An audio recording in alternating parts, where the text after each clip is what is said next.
Good morning to all the second year electronics branch students.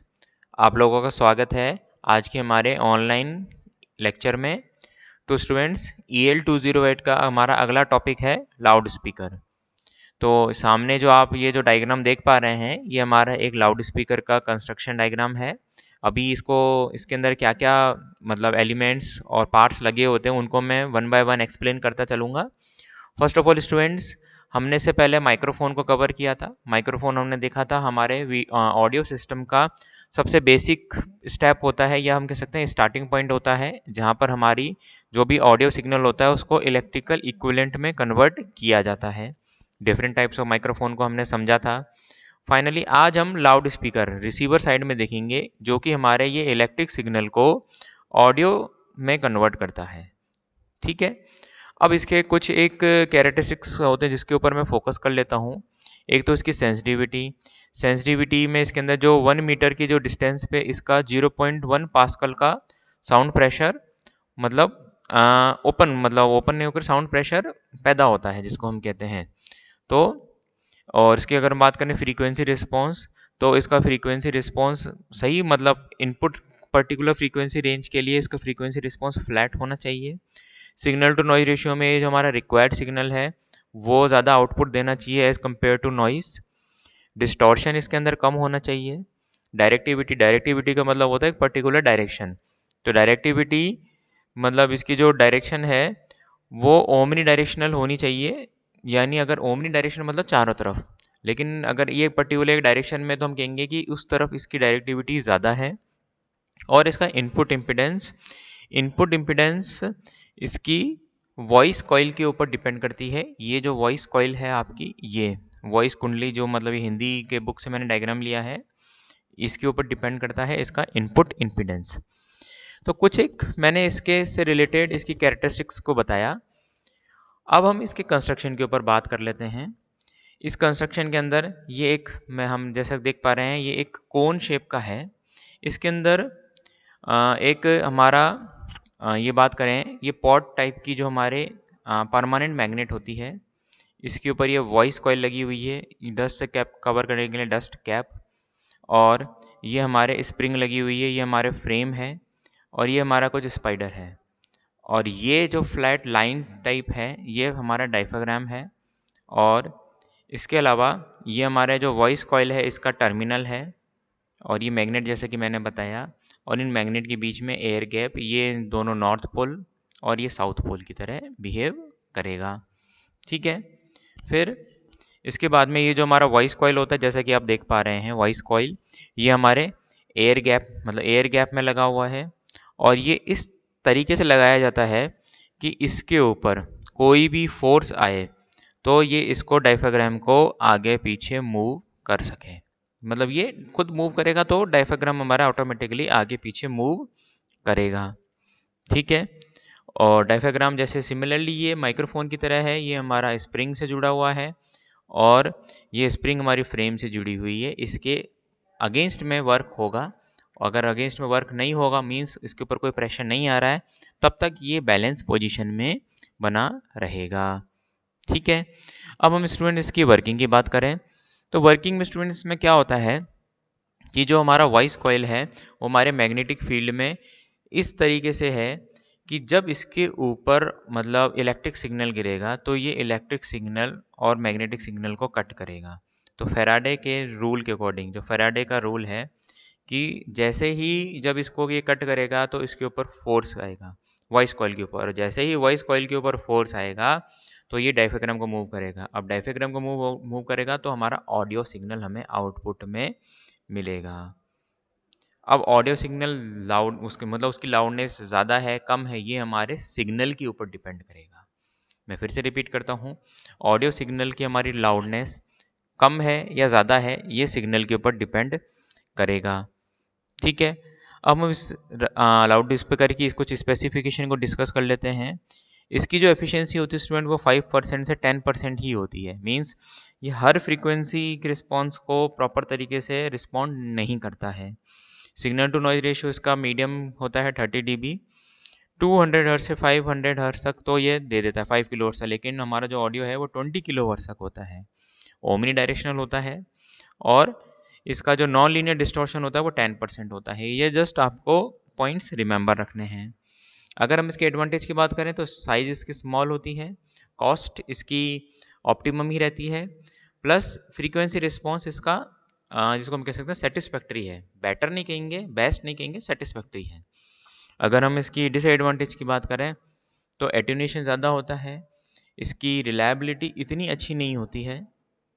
तो अगर हमें सारे फ्रीक्वेंसी रिस्पॉन्स मींस अगर आपको बीट्स भी सुननी है, आपको वूफर मतलब वूफर मींस आपको ड्रम की आवाज़ भी सुननी है, लो फ्रीक्वेंसी रिस्पॉन्स आपको हाई फ्रीक्वेंसी रिस्पॉन्स भी सुनना है, तो हमें उसके लिए एक से अधिक टाइप के स्पीकर की मतलब ज़रूरत होगी। ट्विटर अभी मैं आपको बताऊंगा, ट्विटर आपको आपने देखा होगा बहुत छोटा सा स्पीकर होता है और वूफर एक बड़ा शेप का होता है। तो फ्रीक्वेंसी के बेसिस पे हमारे 3 टाइप के स्पीकर होते हैं, एक तो ट्विटर, दूसरा वूफर और तीसरा मिड रेंज। यानी ट्विटर तो आपकी हाई फ्रीक्वेंसी जैसे आपकी गिटार पियानो की धुन है उनको बजाने के काम में आता है, बजाने मीन्स उनको सुनने के काम में आता है। वूफर आपकी लो फ्रीक्वेंसी जैसे ड्रम की आवाज़ हुई उसको सुनने में आता है। मिड रेंज आपकी एक ओवरऑल बैलेंस जो मिड रेंज की होती हैं फ्रीक्वेंसी उनको सुनने के काम में लिया जाता है। तो स्टूडेंट्स अब हम आगे बढ़ते हैं हमारे अगले टॉपिक के ऊपर, ट्विटर। जैसे कि आप ट्विटर को देख पा रहे हैं, ये ट्विटर कुछ नहीं है, ये दरअसल एक हमारा हाई पास फिल्टर है। हाई पास फिल्टर क्या है, जब हम यहाँ पर ऑडियो सिग्नल देंगे यहाँ से इनपुट, तो ये कैपेसिटेंस और ये एलसी, ये हमारा एक तरीके से हाई पास फिल्टर के सर्किट में काम है। और इसमें से हाई पास फिल्टर का क्या मतलब होता है कि जो भी हायर रेंज की फ्रीक्वेंसी है वहाँ से तो मतलब एक कट ऑफ मतलब एक पर्टिकुलर पॉइंट से तो हाई फ्रीक्वेंसी को ये पास करना शुरू कर देगा, लेकिन लोअर रेंज की फ्रीक्वेंसी को ये मतलब ब्लॉक कर देगा, एट्यूनेट कर देगा। ठीक है, तो मीन्स यहाँ से हमारी हायर रेंज की फ्रीक्वेंसी पास हो जाएंगी और लोअर रेंज की फ्रीक्वेंसी यहीं पर ब्लॉक हो जाएंगी। इसका सिंपल सा है 1/2 पाई FLC। अगर F कम है तो जाहिर सी बात है एट्यूनेशन ज़्यादा होगा, F0 मीन्स इनफाइनाइट होगा। तो इस तरीके से हमारा ये ब्लॉक हो जाएगा लोअर रेंज की फ्रीक्वेंसी। ठीक है, तो ये तो हमारी बात हुई स्टूडेंट्स ट्विटर की। अब हम बात करते हैं वूफर की। वूफर भी सेम है, बस इसमें फ़र्क ये है कि वूफर में आप देख पा रहे हैं कि L और C इधर है, ये हमारा लो पास फिल्टर होता है। मींस ये एक लोअर रेंज की फ्रीक्वेंसी को मतलब एक पॉइंट से अंदर अंदर लोअर रेंज की फ्रीक्वेंसी को तो ये अलाउ करेगा और हायर रेंज की फ्रीक्वेंसी को ये ब्लॉक कर देगा। ठीक है, फिर इसके बाद में हम बात करते हैं मिड रेंज। मिड रेंज की जो रेंज होती है स्टूडेंट्स वो होती है 300 हर्ट्ज से 5000 हर्ट्ज, जिसको हम अभी लाउड स्पीकर में डिस्कस कर रहे थे, जिसके लिए इसका फ्रीक्वेंसी रिस्पॉन्स फ्लैट होता है और ये कोन स्ट्रक्चर का ही होता है। और इसका मतलब जो यूज़ होता है या तो डोम या कंप्रेशन हॉर्न, मतलब जैसे आपकी गाड़ी का हॉर्न या बाइक का हॉर्न आप कह सकते हैं, उसमें यूज़ में लिया जाता है। और जो उसका डायफ्राग्राम होता है वो पेपर का बना हुआ होता है। और इसके जो अलावा अगर आप बात करें तो फाइबर ग्लास, कार्बन फाइबर या इस टाइप के भी हम एलिमेंट्स यूज़ में ले सकते हैं। ठीक है, अगर मिड रेंज की हम बात करें तो मिड रेंज का डायग्राम जैसे मैंने सबसे पहले शो कर दिया था, human voice musical instrument type के यूज़ में लिया जाता है। ठीक है, अब हम स्टूडेंट बात करते हैं हमारा ये जो आज का जो टॉपिक है मतलब अगला, क्रॉस ओवर नेटवर्क एंड बेफिल।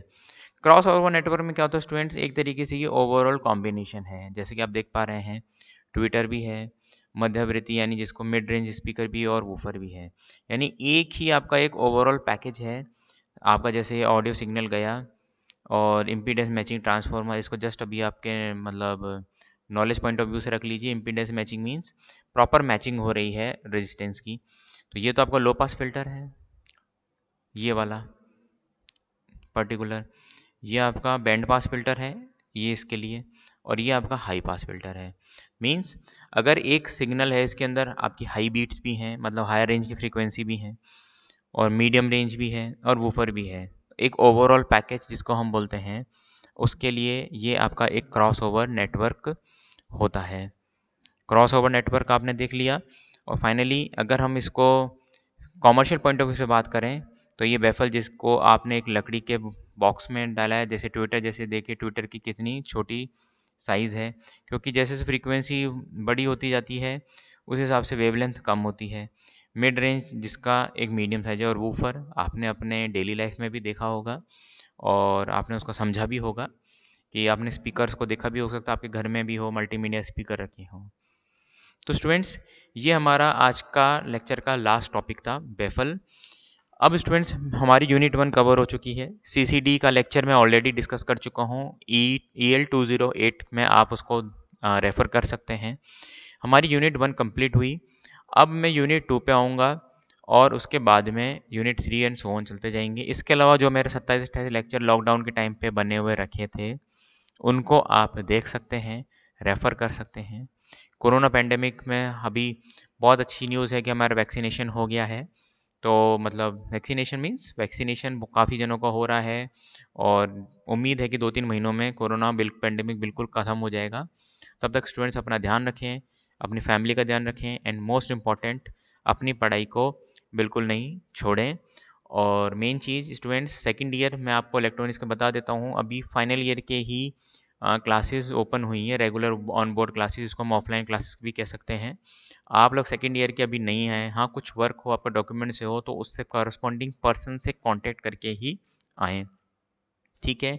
कुछ भी प्रॉब्लम हो feel free to ask, video पे कमेंट जरूर करें ताकि आपको समझ में आया, पता चले कि आपको समझ में वीडियो आया या आपको कहाँ प्रॉब्लम आ रही है। तब तक के लिए thank you so much. Yes, एक पॉइंट और मैं बता रहा था कि अभी हमारा ये जो वीक है, नेशनल वोटर्स डे वीक मनाया जाएगा। आप लोगों को आपके कॉरस्पॉन्डिंग जिसका भी लेक्चर होगा वो आपको वोटर अवेयरनेस के रिगार्डिंग बताएंगे, ELC मतलब इलेक्ट्रोल लिटरेसी कमेटी के बारे में, क्योंकि हमारी जो डेमोक्रेसी इंडिया की one of the largest democracy है, तो उसमें अगर आप 18 या 18 प्लस के हो गए और आपका वोटर ID कार्ड नहीं बना है तो आप ज़रूर अप्लाई करें। बन गया है तो आप आने वाले टाइम में जब भी आपको वोट देने का चांस मिले तो ज़रूर ज़रूर वोट दें, क्योंकि हर एक एक वोट कीमती होता है। तब तक के लिए thank you so much students.